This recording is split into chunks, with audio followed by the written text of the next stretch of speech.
Mesdames, Messieurs, peuple congolais, être citoyen, c'est être informé. Et pourquoi? Parce que l'ignorance est la pire des souffrances. Le savoir et la connaissance vous libèrent. Pour info, la mémoire se construit et se transmet. Et l'espoir se donne. Et c'est ce que je fais de mes droits et devoirs des citoyens congolais et des citoyens du monde. Ceci dit, je vous informe que la France est condamnée à chasser Denis Sassou Nguesso. La France est condamnée à chasser Sassou Nguesso. Et pour ce faire, voici les top 5 des enjeux pour lesquels Denis Sassou Nguesso sera certainement chassé par la France-Afrique. Au top 5 figure déjà la France-Afrique des peuples, que nous avions déjà parlé longuement. Ce qui venait de se passer à Montpellier le 8 octobre dernier ne fut que l'esquisse de ce paradigme de la France-Afrique des peuples. Il fallait y oser. Mais du point de vue historique et de la mémoire, je vous l'ai dit que le futur, c'est justement le passé et le présent qu'on ignore. Donc, il fallait y oser. Sur ce point, il faut, quelque part, faire l'éloge du jeune président français Emmanuel Macron. Pour vous, Africains, Congolais, par émotion, vous dites, ça y est, il est avec ces gens-là et voilà. Non, non, non. Il faut toujours avoir à l'esprit la raison. Et de la raison, comprendre les enjeux majeurs. Et donc, sur ce plan historique, Macron venait de faire quelque chose de nouveau. Il faut se le dire. Cela veut dire qu'il nous écoute. De toute façon, ils n'ont plus de choix. Et j'y reviendrai en fonction des événements, du contexte et de ces géostratégies à l'échelle de notre pays et sur cette problématique de la France-Afrique des peuples qui est en cours de téléchargement. Au top 4 figure l'image de la France-Afrique. Quand on parle de la France-Afrique, on pense tout naturellement à la France, avec son précaré, ses éducateurs et autres. Donc, du point de vue occidental et même du monde, la France devient l'auberge des éducateurs d'Afrique avec les conséquences que nous les connaissons déjà à l'échelle de la France, l'immigration et tout ce qu'on connaît. Donc, la France veut s'en débarrasser de cette mauvaise image-là. Au top 3 figure Denis Sassou Nguesso. Bien entendu, la France-Afrique et Denis Sassou Nguesso nous ont piétinés. Et pour combien de temps encore? Donc la France sera obligée de le chasser. Et j'y reviendrai. Parce que la descente aux enfers est là. Le bateau Sassou Nguesso prend de l'eau de toutes parts. Et la France-Afrique aussi. Mais les meilleurs ennemis de Sassou Nguesso et de la France-Afrique, c'est eux-mêmes. Les peuples n'ont demandé pas ça. Ils voulaient seulement être libres, dignes et heureux chez eux. Le but de la condition humaine et de compagnie, comme tout peuple du monde. On est bien d'accord? J'y reviendrai au fur et à mesure. Au top 2, c'est le rang mondial de la France, à l'échelle de son précaré déjà, qui aujourd'hui est assiégé par d'autres puissances militaires et économiques et autres. Voilà, donc ça change, donc le changement de paradigme est en cours.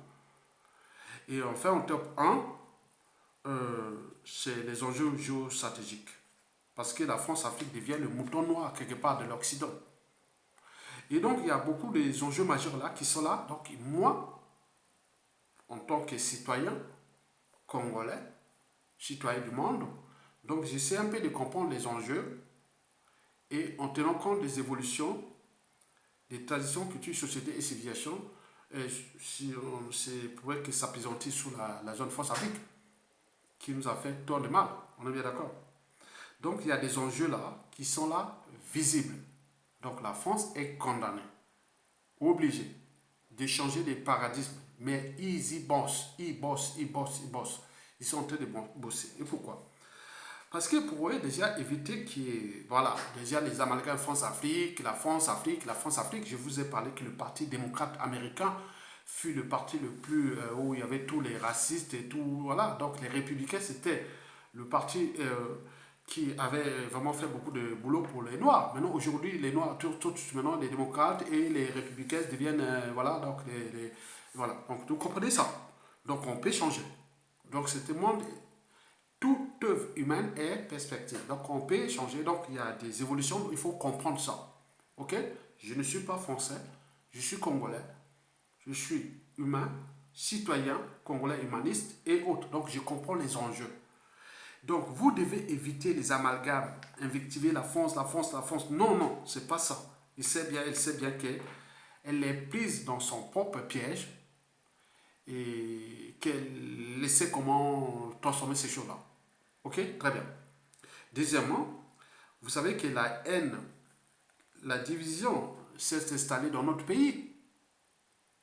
Et donc, ça fait peur aussi, quelque part, aux jeu de ça se dégage. Est-ce que le but est d'éviter une guerre civile par rapport au contentieux historique entre nous et avec la France-Afrique, qui demain peut euh, euh, apaiser, responsabiliser et autres. Voilà comment trouver ces paradis pour se transformer. En réalité, la France-Afrique, je suis sûr et certain, je serai peut-être plus vivant dans ce monde, mais je pense qu'elle sera un peu comme le Commonwealth, mais avec les valeurs ajoutées de type culturel. Bon, je ne veux pas tout dire. Ok, très bien. Mais enfin, il faut éviter de faire la guerre à la France. Elle sait bien, elle est en train de mettre toutes les stratégies pour dégager sa solution. Maintenant, ces processus-là, ce sont des processus complexes où il y a trop d'enjeux, trop de conflits d'intérêts et autres. Mais bien entendu, notre peuple fut piétiné, donc on n'est plus capable de se battre pour se libérer. Donc les enjeux vont se passer à cette échelle-là où la France sait bien que sur ce plan, on va avancer. Ok, j'y reviendrai dans le détail des 5 étapes des enjeux majeurs où la France va certainement se transformer parce qu'elle-même, elle sait bien qu'à l'échelle européenne, à l'échelle africaine et planétaire, et il compte aussi pour l'Afrique et son précaré. Donc, je vais parler en détail. Bon, donc, j'y reviendrai. Mais je vais vous laisser avec une vidéo que j'ai faite tout ce matin, qui m'a tête en l'air parce qu'en fait, en appuyant, donc je la zappe, je ne vais pas laisser pour les besoins historiques, la vidéo est là. Bon, YouTube a dû faire ça, mais la vidéo est sortie comme ça. Mais sur le fichier, c'est tout droit. Mais sur YouTube, ça sort un peu à l'envers. Donc, je vais la supprimer. Donc, écoutez, celle-là. Donc, c'est celle-là que j'ai fait ce matin.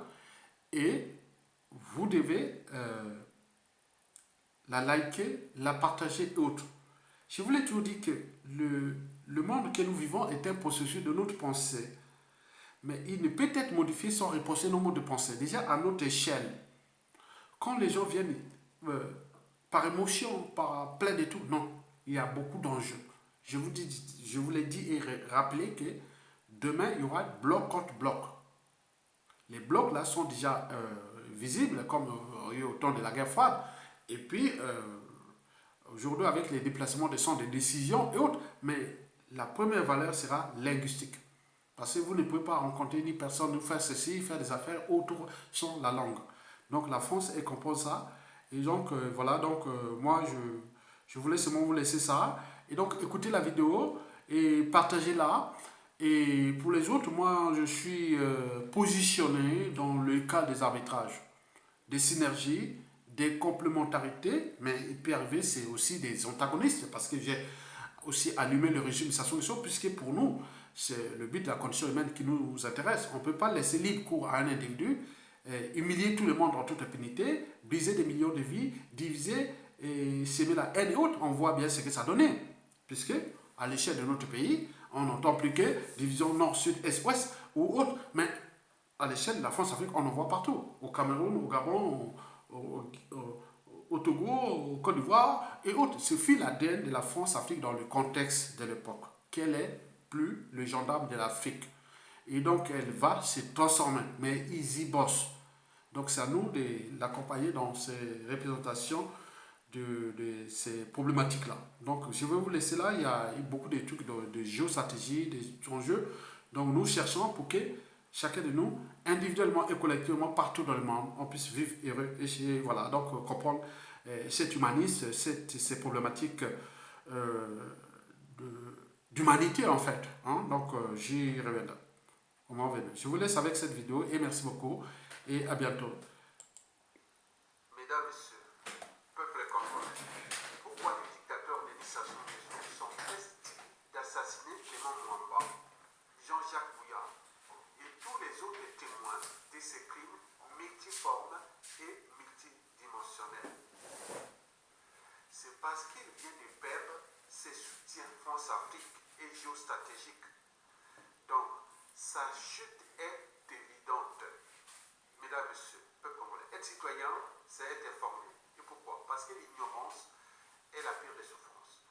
Le savoir et la connaissance vous libèrent. Pour info, l'évacuation sanitaire de Clément Mwamba est officiellement pour le Covid-19. En réalité, c'est le même traitement qu'avait subi les Koudjou, c'est-à-dire le poison, l'empoisonnement. En effet, au lendemain de l'évacuation sanitaire en France de Clément Mwamba, on en sait un peu plus. Eh bien oui, on en sait un peu plus. L'homme avait mordu à l'assiette roumaine à l'insu de son plein gré quand il était encore Premier ministre de Denis Sassou Nguesso. Le passage à l'acte se serait passé pendant les 5 derniers mois de ses fonctions. D'après nos sources, la moelle a été pris de maux de ventre ces derniers mois et se serait confié à un proche en ces termes. Je le cite: ces salauds m'ont eu, malgré toutes mes précautions. Ils m'ont eu. Jamais de ma vie, je n'ai autant souffert que ces derniers mois. J'ai des douleurs partout. Je ne peux pas dormir. Si je savais, je n'aurais pas dû accepter le poste. En tout cas, vrai ou faux, les Congolais seront fixés les jours à venir. Mesdames, Messieurs, peuple congolais, oui, Clément Mwamba a été évacué en France, ici, le 11 octobre 2021. Mais il y a aussi l'un des plus gros voleurs, l'adjoint du cartel d'Oyo, le concepteur de la municipalisation accélérée, celui qui vantait la construction sur fonds propres des 12 hôpitaux hyper équipés dans les régions du pays, qui, aussitôt après avoir mis sous terre sa chère et jolie tante épouse, est revenu rapidement en France pour les mêmes mots que Clément Mwamba. À Neuilly-sur-Seine, l'hôpital américain accueille un nouveau client ou patient. Appelez-le comme vous le voulez.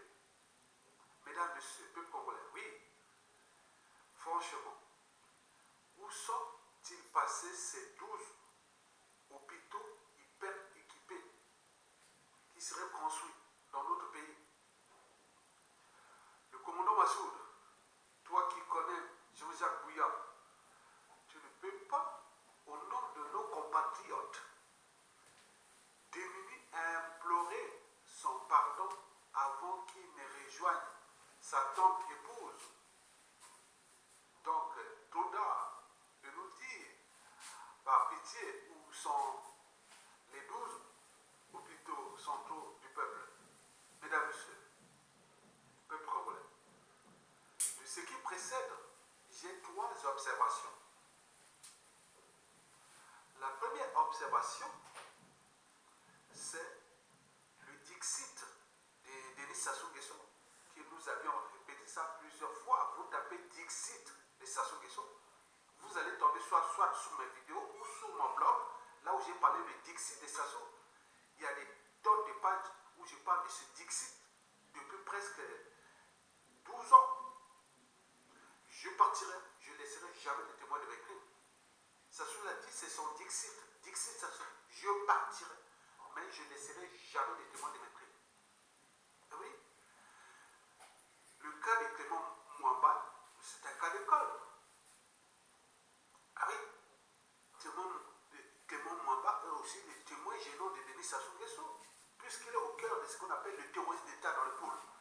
Donc, toute organisation, qu'elle soit État, entreprise ou association, quand il y a un dysfonctionnement, quand il y a des responsabilités administratives, politiques, pénales, c'est celui qui a la tête qui en est responsable. Donc, on parle des chaînes de responsabilité.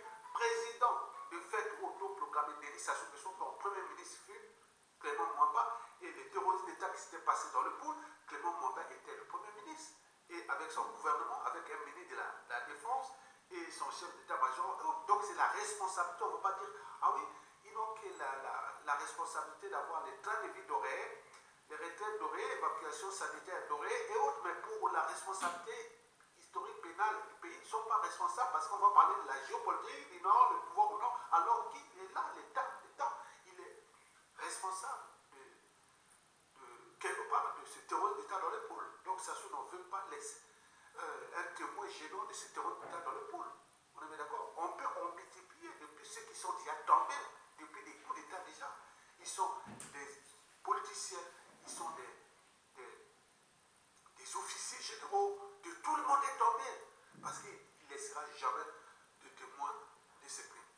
Parce que ces gens-là ont été embarqués dans les loges franc-maçonniques de Sassou Nguesso. Lui, c'est le gourou. Donc, c'est lui, c'est fait Dieu, donc il les élimine un à un. Ils tombent comme des quilles, comme des mouches, sans réagir. Bien entendu, ils se sont cristallisés que sur les biens matériels volés au peuple congolais. Ils ont perdu la raison, leur liberté, leur dignité et leur conscience. Donc, ils ont perdu leur part d'humanité. Donc, ça sont en train de les neutraliser comme ça. Donc, pour ça, c'est indu. Le Congo lui appartient. Dès qu'il vous nomme à un poste de responsabilité, c'est comme si vous avez une dette morale, un dû, comme si c'est le Congo là appartient à lui. Non. Et donc les gens sont tenus conditionnés sous emprise même de cet état de confiscation d'un État. C'est-à-dire ça appartient à Sassou, à sa famille. Les gens pensent comme ça. Non, c'est pas vrai. C'est pas vrai. Ça n'a jamais existé. Mesdames, messieurs. Donc le Dixit de Sassou Nguesso est ici appliqué. Donc argumenter avec la franc-maçonnerie, puisque tout ce monde-là, vous connaissez comment ça fonctionne là-bas. Donc les sacrifices humains, oui, beaucoup de problématiques antisociales, criminogènes, immorales et dissolues. On sait déjà qu'ils ont perdu leur humanité, on est d'accord, très bien. Donc sur ça, Clément Mwamba n'était qu'une coquille vide, on le voyait même pendant quand il a été nommé Premier ministre, non, c'est mon père, Clément Lamoine, donc ça, voilà, donc c'est ça, vous le savez. Donc, le système Sassou Nguesso, c'est comme de la mafia. Vous rentrez tout là-bas, vous trouvez tout dans la mafia sauf la sortie. Je vous l'ai dit que c'est le déclassement, soit l'emprisonnement, à défaut, la mort. Vous ne sortirez pas. Ce sont des grands de ce pays, m'ont rappelé que c'est Sassou. Quand tu manges leur argent, c'est fini, tu as signé le pacte de la mort. Tous les gens là, ils sont en train d'éliminer entre eux, ils se connaissent entre eux. Et il a dit non, mais quand tu cherches ailleurs, mais chercher ailleurs, il n'y a pas, il n'a jamais été prendre de l'argent de ces gens, bon ben, il n'y a pas de problème. Mais ceux qui ont à un moment ou l'autre, même les traîtres dans la diaspora, ou autres, ceux qui ont pris l'argent des Sassou Nguesso, vous allez payer ça tôt ou tard. Il va vous éliminer tous.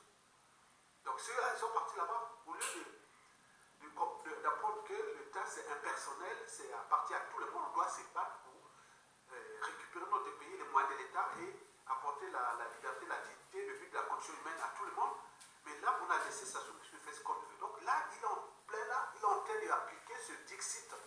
Et beaucoup, ils vont tomber jusqu'avant la chute qui est déjà évidente. Ok, très bien. Donc la première observation, c'est l'application de ce Dixit. Je partirai, mais je ne laisserai jamais les témoins de mes crimes. Et c'est déjà depuis ces dernières années que je répète plusieurs fois. Ok, très bien. La deuxième observation, c'est Jean-Jacques Bouillard, oui.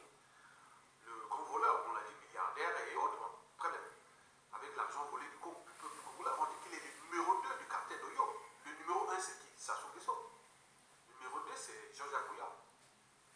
région de Bokeba, il y a les Denis Christ Sassou qui sont, on peut encore ajouter jusqu'au dernier courtisan. Ils sont nombreux, il y a 400 voleurs.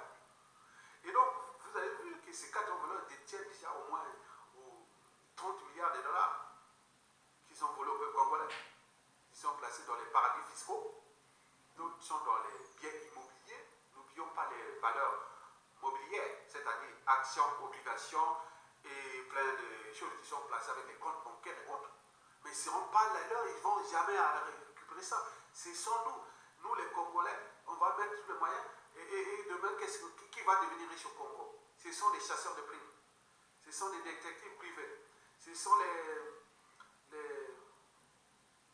cabinets d'avocats. Ce sont tous ces gens qui vont travailler pour le Congo, qui aujourd'hui, dans certains pays, avec les relations diplomatiques et autres, vous avez gagné l'argent là où les magots est caché. Nous allons récupérer ce magot.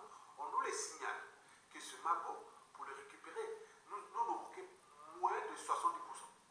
Peut-être 50, 60%. On pourra récupérer, si on travaille bien, on pourra récupérer ces magots-là pour autour de, on nous dit 50% maximum. Si on travaille bien, si on ne travaille pas bien, si on se divise, on fait encore les deux, on n'ira pas. Vous savez, là où c'est tous les magots de Mobutu, ou tous les autres, rien du tout. Parce que, vous voyez, un pays qui n'est pas structuré, qui n'est pas là, tous les magots sont partis comme ça, on l'a utilisé. Donc nous avons des magots là, donc nous devons nous entendre pour que demain à la chute des Sassou, nous mettrons ces chasseurs de primes. Aux États-Unis, c'est les chasseurs de primes. En Europe, ici, c'est les avocats, les cabinets on appelle ça les détectives et tout compagnie, ils seront avec nous, avec les services de l'État. On est bien d'accord? Vous avez compris. Donc Jean-Jacques Bouya a 3 gros soucis. Le numéro 2 du cartel de Yo. Il a 3 gros soucis. Le premier gros souci, c'est son poids. Vous savez, le poids, hein, pour avoir le poids comme ça, bon, d'abord, il y a 4 facteurs. Hein. Les prédispositions génétiques. Dans les lignées familiales comme ça, voilà. 2, le facteur de l'obésité. Il y a 2, l'hygiène de vie. 3, ce sont tout ce qui manque d'activité physique et de compagnie. Et 4, ce sont les facteurs environnementaux. Quel milieu vous vivez? Est-ce que c'est un milieu où ça ne favorise pas la mobilité? Est-ce que donc tous ces facteurs-là rentrent dans ce qu'on appelle en médecine, en haute, la nutrition. Donc il y a des spécialistes pour ça. Mais quand vous êtes prédisposé déjà, on peut vous faire l'effort de sport autre, mais ça, on voit qu'il est énorme, monsieur. Moi, je vois, attends, quand je voyais, énorme. Celui-là, donc ce sont des problèmes cardiovasculaires, des problèmes d'immunité aussi, des problèmes, tous ces problèmes qui touchent toutes les grandes fonctions de notre organisme. Vous avez compris. Le deuxième plus gros souci qu'il a, c'est l'assassinat de sa femme. Parce qu'on dit qu'il aurait assassiné sa femme. Hein. Moi, je suis bien placé. Hein. Je suis bien placé au terme des tribus. Hein. Au niveau tribu, que sa femme était de ma tribu. Les gens disent que voilà, il y aurait eu quelque chose, la femme aurait vu beaucoup de choses et que, bon, comme elle a vu ce qui n'était pas normal, ce qu'il devait faire, attends. Voilà, et aussitôt, les gens là, quand vous voyez des choses qui sont bizarres, bon, ben, à côté, on tue. Il a tué, donc voilà, on nous a signalé ça. Donc, ce souci-là, c'est ce qui est la femme, d'après même l'information, la femme avait dit, mais si je meurs, parce qu'elle fut évacuée aussi ici, elle a dit, bon, ben, si je meurs, mais ils ne vont pas rester longtemps. Donc, c'était déjà prémonitoire, la femme a dit, hein, et que s'ils font ça, bon, ils vont me suivre d'ici peu. Le troisième et dernier gros souci, c'est le clan. Ben oui, le clan, c'est le clan pour griller. Bon, peut-être lui, il est grillé, il veut se débarrasser, il y a la guerre de succession, et il y a tout ça, moi, je ne sais pas. Hein. Bon, donc le clan là, c'est un milieu hostile à la vie. Hein. Je ne sais pas, les gens qui ont des contacts avec ces familles-là. Chaud, je ne veux pas. Des familles de clans, de voleurs, d'assassins. Comportement immoraux et dissolu. C'est chaud. qui sème le vent récolte la tempête. Donc voilà. Donc, la troisième et dernière observation, c'est le mot d'élimination actuel, puisque nous avons parlé ça depuis 2 ans. Maintenant, tout crime mène au Covid-19. On a vu qui puisse pas faire coller là. Quelqu'un qui est mort de Covid-19, le corps est là. Il n'est pas encore enterré. Les Covid-19, il faut l'enterrer, puisque, attendez, c'est pas vite. Hein. C'est comme les corps d'Ebola, les gens qui sont morts d'Ebola et autres. Il faut aller vite. Hein. Incinération, donc voilà. Et là, les corps traînent là. Nous, on nous signalait que qui puisse pas faire coller là, c'est le mort de Covid-19. Maintenant, on vient de signaler les Clément Mwamba et tous ces morts là. Ils ont des Covid-19. Attendez, c'est pas bon. Ça devient l'arme fatale pour éliminer les témoins gênants. Donc ils ont trouvé là, ces gens-là, ils sont tous dans les mains. Donc tout, il ne faut même pas leur donner des idées, de quelque chose qui peut apporter la vie, le bien-être, apporter la liberté, la dignité des uns des autres. Ils copient tout ce qui est mauvais. Et donc là, ils ont trouvé le Covid-19 devient l'arme fatale. Et si bien que tous les opposants qui sont encore en liberté, surveillés, ou autre, mais attention, danger. Maintenant, ça devient comme ça. Donc, les mots m'ont pas dit. Nous sommes tous des Guineaux. Je fais tout, mais ils sont comme toi. Même tu tournes le dos comme ça, même. Ah non, ils ont déjà mis les poisons. Hein. Ils sont dangereux. Vous voyez déjà ça. Donc, la dernière observation, c'est ça. Pourquoi Clément Mwamba, oui, bon, de nouveau mot d'élimination, puisque Clément Mwamba, apparemment, était vacciné. Et malgré la vaccination, a été envoyé en France, évacué en France pour souffrance respiratoire liée au Covid-19. Donc, le premier n'a droit aux évacuations sanitaires. Il peut crever au chiage-tu. C'est une injustice. Mesdames et messieurs, pourquoi les diables ne seraient-ils pas soignés à Oyo? Il paraît que son ancien patron a construit des hôpitaux. Et ce n'était pas vrai. Mesdames et messieurs, peuple congolais. Être citoyen, c'est être informé. Et pourquoi? Parce que l'ignorance est la pire des souffrances. Le savoir et la connaissance vous libèrent. Pour info, nous voyons les signes du temps comme des signaux. Ça sent la fin. Ça sent la fin de Sassou Nguesso. Et le portrait de l'empereur Denis Sassou Nguesso vient d'être décrit par le journal Le Monde, membre du consortium des journalistes d'investigation, auteurs de rapport Port de race. Ils ont fait le portrait de Denis Sassou Nguesso. Ce portrait est accablant. Quand il commence à attaquer un dictateur France-Afrique comme ça, c'est la fin. C'est la fin. Donc ils ont dit la mise à mort programmée d'un préfet de la France-Afrique est devenu gênant, très gênant. Donc vous êtes prévenus. Mesdames et messieurs, peuple congolais, pourquoi Sassou Nguesso soit prêté d'assassiner Clément Mwamba, Jean-Jacques Biya et autres témoins gênants de ces crimes multiformes et multidimensionnels. Ces crimes-là sont des crimes économiques, financiers, politiques, humanitaires. Donc on vole, on tue, donc tout. Donc il y a eu des témoins gênants. Donc il sait bien que celui-là ne doit pas vivre parce que voilà, ça fait déjà de l'air, c'est des pactes. Hein. C'est des pactes. Des pactes qu'ils ont signés. Donc c'est comme la rançon de la gloire. La rançon de la gloire, c'est quoi? L'humiliation. La rançon des crimes, de tous vos crimes, c'est la justice, quelle que soit. On est d'accord? Donc ils sont là. Ces gens-là sont en train de payer la rançon. Mais pourquoi Sassou Nguesso sont prêts de les éliminer? Non, c'est comme programmé. Hein. Chacun attend son tour. Comme le mouton. Et nous sommes là, en train de jouer à la haine, à la division et autres. Non. Alors qu'eux, ils avaient signé les pactes. Certains même, des membres de la diaspora étaient dans ces réseaux, dans ces officines, de ces différents courtisans dignitaires de Sassou Nguesso, qui soient du nord au sud de l'Est. On a vu des gens autour des réseaux Clément Mwamba, on a vu aujourd'hui autour des Colline Makosso, on peut en multiplier. Et depuis par appartenance ou aux émotions et à l'appartenance, parce que c'est la responsabilité, elle est là. On sait qui était président de la République pendant qu'il y a eu ça, qui était Premier ministre, qui était ministre, qui était directeur général des armes, qui était chef d'État, on peut tout faire. Donc il n'y a pas à chercher nord, sud, est, ouest. Ça, c'est des faux fuyants. Parce que eux, ces gens-là, qui alimentent ce genre d'amalgame, paradoxalement, sortent en Occident, alors qu'ils vivent ce que l'Occident a apporté comme institution forte, la responsabilité pénale, individuelle et tout pareil. Donc vous avez demandé, ce sont des gens d'un autre temps, mesdames et messieurs. Donc, Denis Sassou Nguesso sont prêts d'assassiner Clément Mwamba et Jean-Jacques Bouya parce qu'il est à la fin.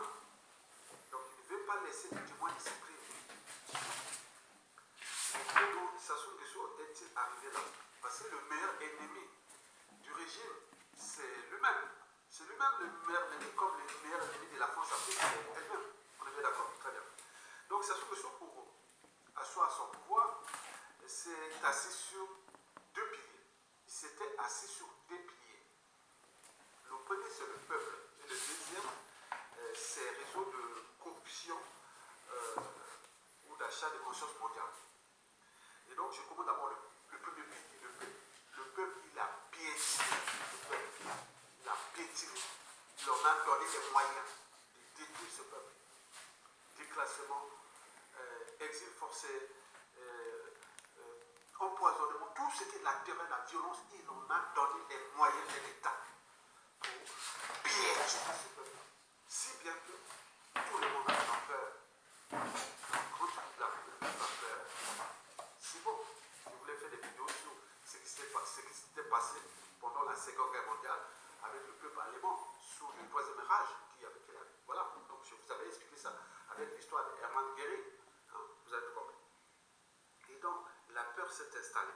La haine entre nous, la division, et tout ça, c'est l'énergie qui nourrit le régime.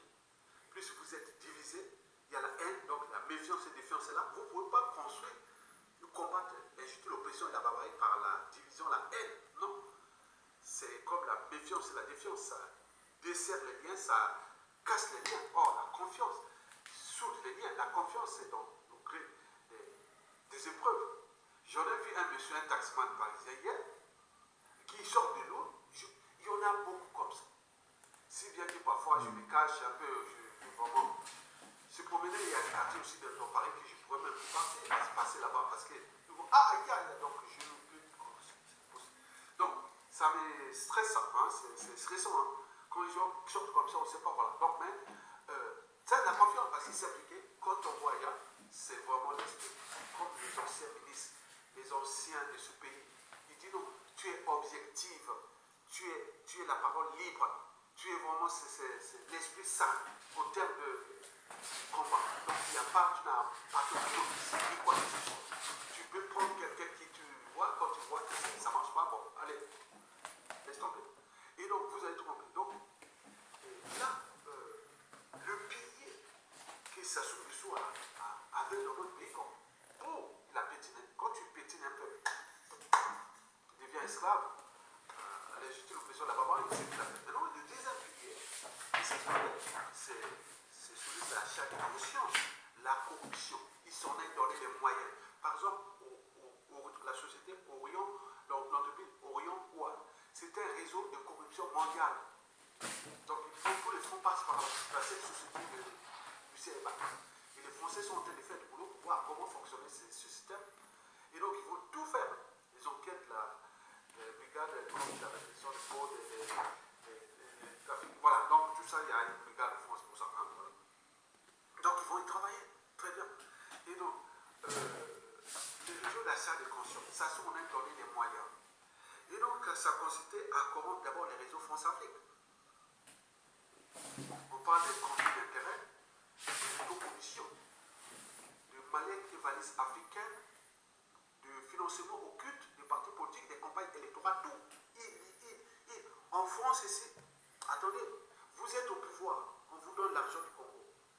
Vous n'êtes pas au pouvoir, on vous donne l'argent du Congo. L'opposition, comme là, il était vraiment gardée.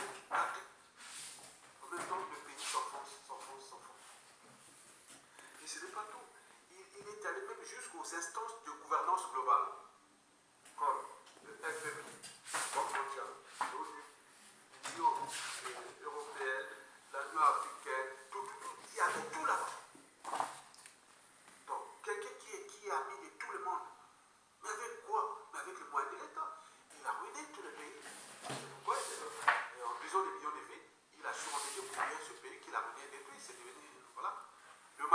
cacher cette à l'extérieur, mais les Belgians là-bas sont dans. C'est l'enfer sur terre, et pour combien de temps encore. Et donc, vous voyez les deux piliers là. Le peuple qui l'a fracassé, il a fait monter des instances de gouvernance globale pour qu'il le protège au niveau des résolutions des Nations Unies, au plein de trucs qui sont là. Donc, ils ont envoyé les soins palliatifs comme les organisations des Nations Unies pour la faim, pour Pour nous, on est devenu comme. Voilà, donc il y a plus rien. On a piétiné ce peuple. Donc, quand j'ai entendu que nous là-bas, maintenant le Congo est sous programme de l'action contre la faim, il est ceci. Attends, c'est pas possible. On dit, oh mon Dieu, ce pays où tout le monde venait chez nous avant sa soumission, venait se soigner chez nous, ils venaient étudier chez nous, certains venaient vivre chez nous, et autres, maintenant là, non, ce monsieur-là a été vraiment méchant. Donc il a fait ça. Donc, comme toute chose a toujours un départ et intervention, a toujours un début et une fin. Maintenant, voilà, donc on peut tomber tout le monde plusieurs fois, mais on ne va pas tomber tout le temps. Vous comprenez ça? Donc à partir de ce là vous pouvez comprendre comment ça a su son pouvoir. Donc il nous a forcé, il a fait monter la communauté internationale. Regarde, pour on bat le peuple et lui il va la communauté internationale pour le protéger contre ce peuple. Et vous comprenez encore. Donc c'était dans le contexte France-Afrique de l'époque. Du coup d'État déjà sanglant 1997 à peu près jusqu'à 2017, 2015, 2016, après le hold-up de 2016, c'est là où tout s'est chamboulé. Donc le contexte France-Afrique, c'était celui-là qui était déjà la France, le gendarme de l'Afrique, et notamment d'Afrique francophone. Or, cette même France est en perte d'influence en Afrique, et notamment dans son propre précaré, à cause d'abord de la reformulation de la pensée de B. Césaire, que je vous l'avais dit, et B. Césaire avait dit, le malheur de l'Afrique, c'est d'avoir rencontré la France. Moi, j'avais reformulé sa pensée. J'ai dit, le malheur à venir de la France, c'est d'avoir entendu la France en Afrique. Donc là, c'était un cas d'école. Donc, le malheur à venir de la France ou de la France-Afrique, ou de la France en Afrique, c'est la France elle-même, cette oligarchie politico-affairiste qui a pris la France comme les compagnies d'assurance, et l'Afrique francophone comme propriété privée. Donc, ils viennent là-bas, ils viennent faire des affaires là-bas, il est conseiller ministre, conseiller, il est là-bas, il gagne de l'argent, ils font des choses. Et puis, ils font publicité pour l'argent, tout ça. Et nous, on est là comme ça. Donc, vous voyez déjà ça avec ce qui s'est passé avec les DESCA, ça soit avec combien de conseillers déjà, économiques et autres. Déjà pour la France, on connaît les femmes, les anciens ministres qui sont là. 2 ou 3 femmes, anciens ministres de France qui partaient là-bas comme on rentre dans un moulin. Et donc, vous voyez déjà ça, bon, donc, vous êtes compris. Et donc, cette reformulation est en train d'agir, c'est-à-dire le malheur à venir de la France, c'est d'avoir entretenu la France-Afrique depuis ces 60 dernières années. Deuxième souci que la France a, c'est-à-dire le bloc eurasien, avec son schéma des droits, la Russie, qui est en train de prendre l'influence d'abord en Afrique, du point de vue sécuritaire, c'était pas pendant la guerre froide. La Russie était là-bas du point de vue idéologique. Maintenant, là, ce n'est plus idéologique. Maintenant, là, on veut faire des affaires. On vient de l'impérialisme occidental, le néocolonialisme et autres. Ça marche bien en Afrique. Et donc, la Russie est en monte en puissance. Et donc, la France est en train de faire. Bien entendu, les Américains, ils savent bon, la Russie, bon, on n'a pas peur de la Russie. Mais parce que la Russie, bon, historiquement, il y a eu depuis la fin de la Seconde Guerre mondiale, il y a eu la guerre froide entre le rapport de force entre la Russie et les Américains, et donc ils se connaissent, mais ce qui fait peur aux Américains, c'est surtout la Chine. Et la Chine, ils ont les références de ce qui s'est passé les Japonais, surtout dans les affaires de l'attaque de Pearl Harbor en décembre 1941. Et donc tout ça et tout ce qui s'est passé dans le Pacifique avec les Japonais jusqu'à leur foutre sur la gueule, excusez-moi, 2 bombes atomiques. Donc, vous voyez, donc ils ont peur de Chine. Donc, ils ne connaissent pas l'esprit asiatique, les Américains. Les Russes, ils savent. Maintenant, il dit à la France, la Russie qui monte en puissance, parfois les Américains disent, bon, comme le temps de la guerre froide, bon, ben, si tu prends le Centrafrique ou tu prends le Mali, bon, de toute façon, la France elle-même, on l'avait donné ce rôle-là, elle n'a pas su faire ce rôle-là, elle s'est qu'en profiter et tirer vers le bas l'Afrique francophone, qui aujourd'hui est la plus en retard par rapport à l'Afrique anglophone. Et donc là, la France, là, maintenant, ce qui fait peur, c'est ça pour les Américains, ils ne veulent pas perdre la domination occidentale en Afrique. Donc la France devient le mouton noir de l'Occident. Donc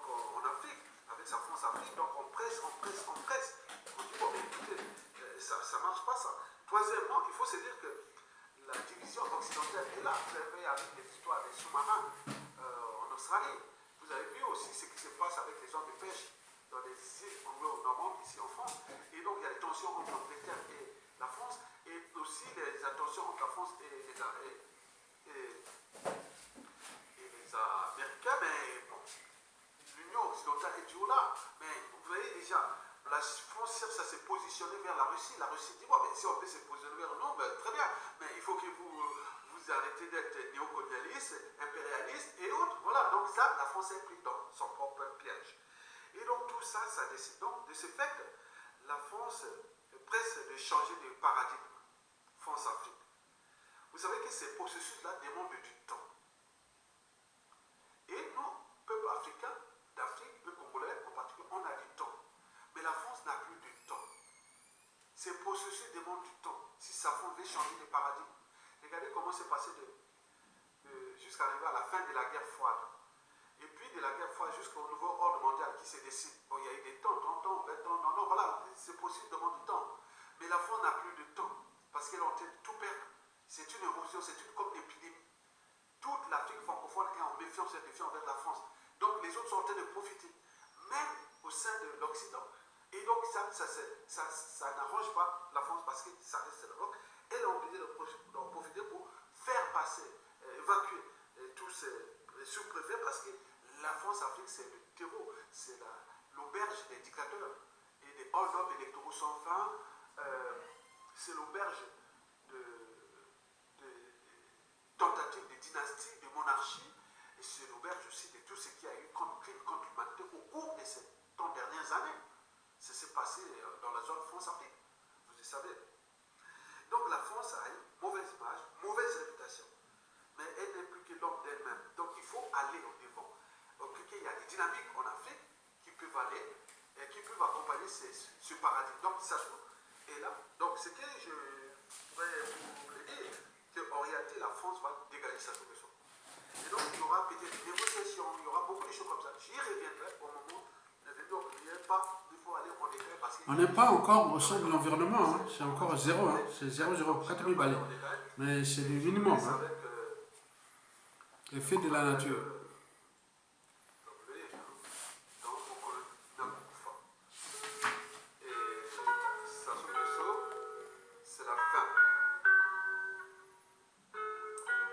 Merci, François. Merci, François. À bientôt.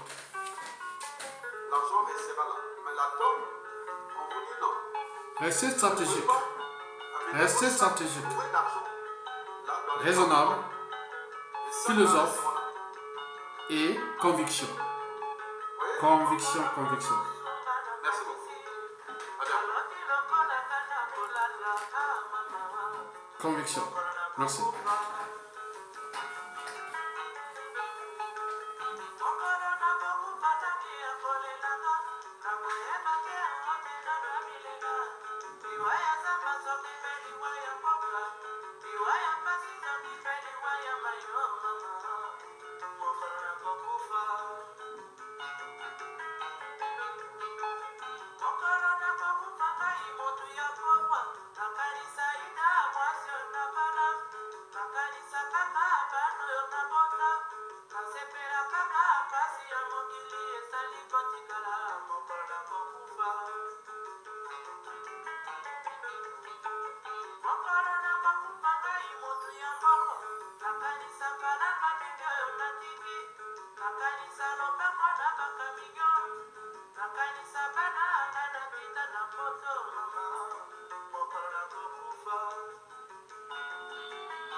Mesdames, Messieurs, peuple congolais, jusqu'à la chute de Sassou Nguesso. Mais retenez bien, les enjeux du Congo-Brazzaville, nous aurons 5 enjeux. L'école primaire, collège, lycée, université. Les enjeux de la raison. Parmi ces enjeux, les enjeux de la raison, de l'esprit critique, de la liberté, de la dignité, de la conscience. Et n'oublions pas le but même de la condition humaine. Et j'y reviendrai. Oui, ce sera des programmes. Un chercheur, un universitaire, un prof, un enseignant, école primaire, collège, lycée, autre, marathon, c'est pas possible. Nous étions à Makwa, à toute la nature, nous connaissions les autres, étaient à Makwa, ils ne bougeaient même pas, même à Brazzaville. Alors que nous, on venait du village, on étudiait. Ce qui fait que nous, les enfants qui sont venus des villages, sont tous devenus des scientifiques, parce qu'ils s'orientaient que vers la science, parce que c'était leur environnement. Mais il faudra introduire les droits de l'environnement. La justice pénale et tout compagnie intégrant la dimension de la raison. C'est comme l'avocat général. L'avocat général défend la société. Il est l'avocat de 2 parties, de la défense et de la partie civile. Et oui, le titre d'avocat général a été fait en France, vraiment c'est du général. Il faut vraiment avancer ça en mettant à l'école primaire, collège, lycée et autres en France. L'esprit de la raison, de l'esprit critique, de la conscience, de la transmission et dans tout ce qui est de cet état d'esprit. Donc la France-Afrique de demain est déjà là. Je vous remercie. À bientôt. Je vais parler en détail.